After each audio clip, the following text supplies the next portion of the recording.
गृहस्थी में जाने अनजाने हमसे अपराध होते रहते हैं, अपवित्रता पवित्रता होती रहती है।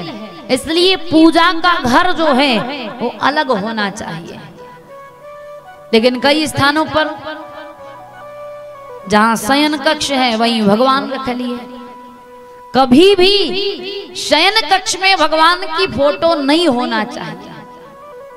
जहां हम सोते हैं, जहां भोजन करते हैं, क्योंकि भोजन जब करते हैं तो जूठन तो फैलती है, जूठा होता है, वो भी अपवित्रता होती है।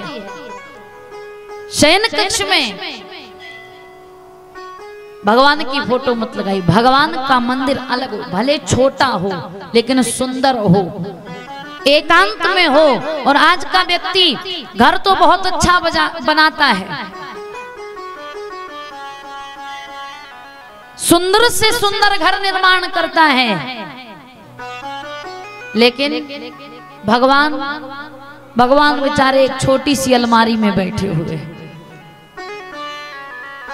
घर सुंदर हो या ना हो, पर भगवान का मंदिर सुंदर होना चाहिए। क्योंकि कोई भी व्यक्ति हमारे घर में आता है, घर बहुत सुंदर हम बनवाते हैं, कई प्रकार की denting, painting, colour, light, styles सब व्यवस्था करते हैं।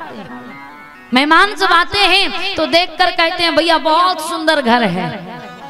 लेकिन घर को सुंदर कहे या ना कहे, पर कोई भी जब हमारे घर में आए ना तो उसके मुख से ये बात ना चाहते हुए भी निकल जाए कि भैया घर तो ठीक है, सुंदर है, लेकिन तुम्हारे घर का मंदिर तो बहुत ज्यादा सुंदर है।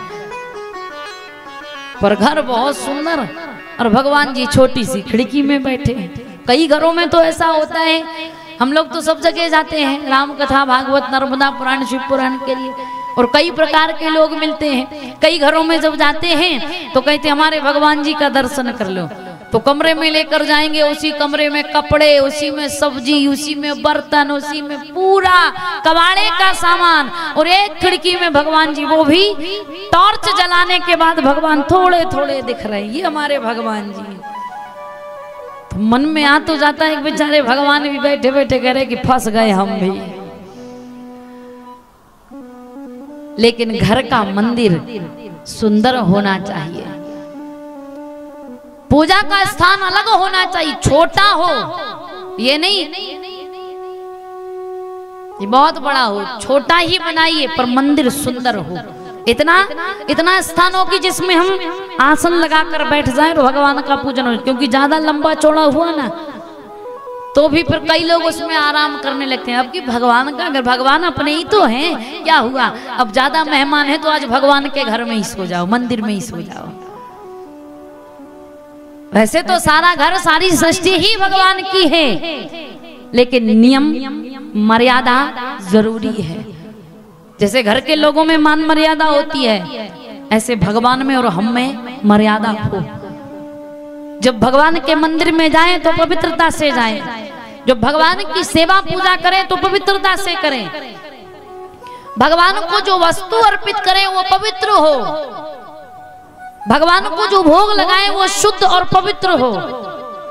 लेकिन शुद्ध और पवित्रता की क्या कहें, आजकल लोग रसोई घर में भोजन बनाती है माताएं बहनें और चप्पल पहनकर। कई जगह मैंने कहा भी कि रसोई में चप्पल पहनकर नहीं आना चाहिए, तो माताएं बहनें कहती वो तो शुद्ध है, रसोई की है, शुद्ध है तो सिर पर रख लो, शुद्ध ही तो है।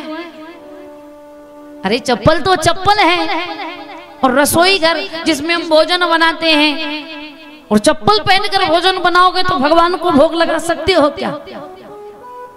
रसोई में वो बनाओ जो हम भगवान के सामने परोस सके। शुद्धता से बनाओ, पवित्रता से बनाओ, पवित्रता का ध्यान रखें। महाराज दक्ष भगवान की माला को लेकर आए, अपने शयन कक्ष में रख दिए, अपवित्रता हुई।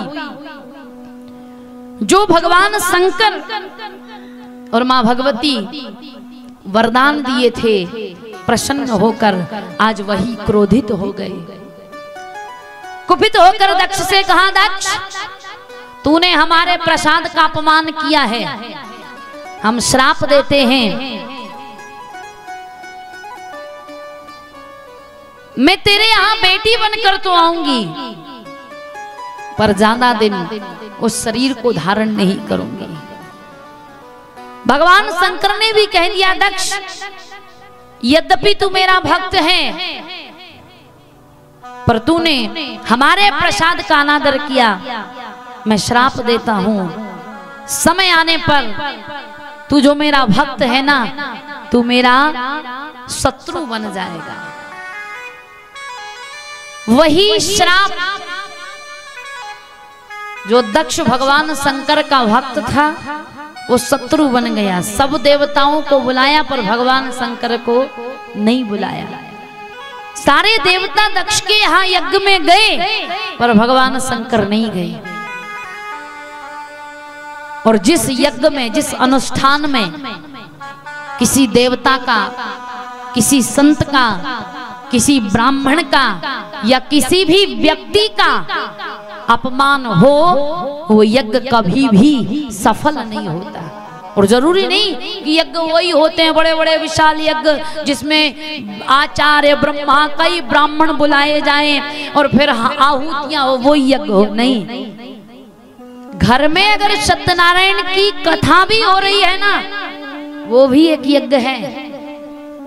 ब्राह्मण को हम भोजन करा रहे हैं, वो भी एक यज्ञ है। अतिथि हमारे द्वार पर आया है, वो भी एक यज्ञ है। कोई अतिथि हमारे घर आकर भोजन कर रहा है, वो भी एक यज्ञ है। हम घर में जो भोजन बनाते हैं उसकी 5 आहुति अग्नि में डाल रहे हैं, वो भी एक यज्ञ है। सूर्योदय सूर्यास्त के समय जो अग्निहोत्र करते हैं, वो भी एक यज्ञ है।